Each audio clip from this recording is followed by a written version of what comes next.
The Leather Funnel. My friend Lionel Dacre lived in the Avenue de Wagram, Paris. His house was that small one with the iron railings and grass plot in front of it on the left-hand side as you pass down from the Arc de Triomphe.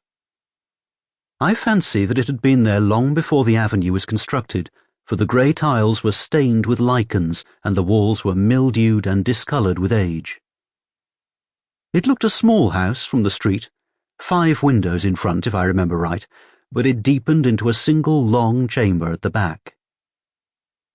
It was here that Dacre had that singular library of occult literature and the fantastic curiosities which served as a hobby for himself and an amusement to his friends.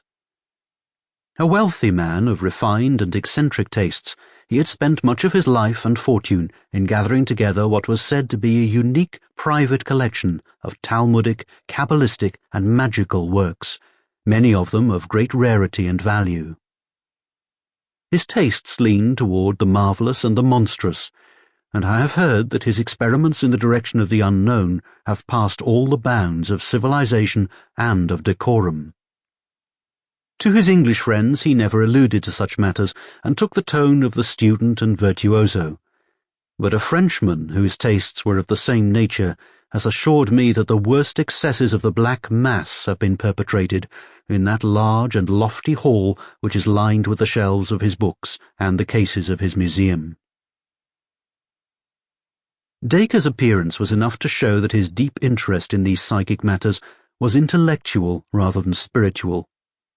There was no trace of asceticism upon his heavy face, but there was much mental force in his huge dome-like skull, which curved upward from amongst his thinning locks like a snow-peak above its fringe of fir trees. His knowledge was greater than his wisdom, and his powers were far superior to his character. The small, bright eyes, buried deeply in his fleshy face, twinkled with intelligence and an unabated curiosity of life, but they were the eyes of a sensualist and an egotist.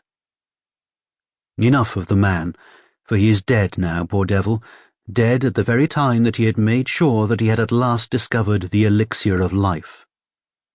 It is not with his complex character that I have to deal, but with the very strange and inexplicable incident which had its rise in my visit to him in the early spring of the year 82. I had known Dacre in England, for my researches in the Assyrian Room of the British Museum had been conducted at the time when he was endeavouring to establish a mystic and esoteric meaning in the Babylonian tablets, and this community of interests had brought us together.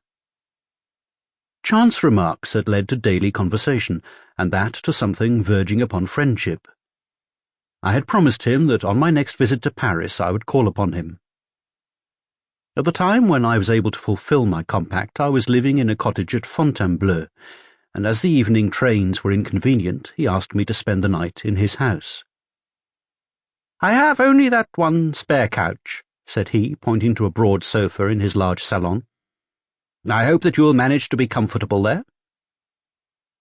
It was a singular bedroom, with its high walls of brown volumes, but there could be no more agreeable furniture to a bookworm like myself, and there is no scent so pleasant to my nostrils as that faint, subtle reek which comes from an ancient book. I assured him that I could desire no more charming chamber and no more congenial surroundings. "If the fittings are neither convenient nor conventional, they are at least costly," said he, looking round at his shelves. "I have expended nearly 250,000 of money upon these objects which surround you. Books, weapons, gems, carvings, tapestries, images.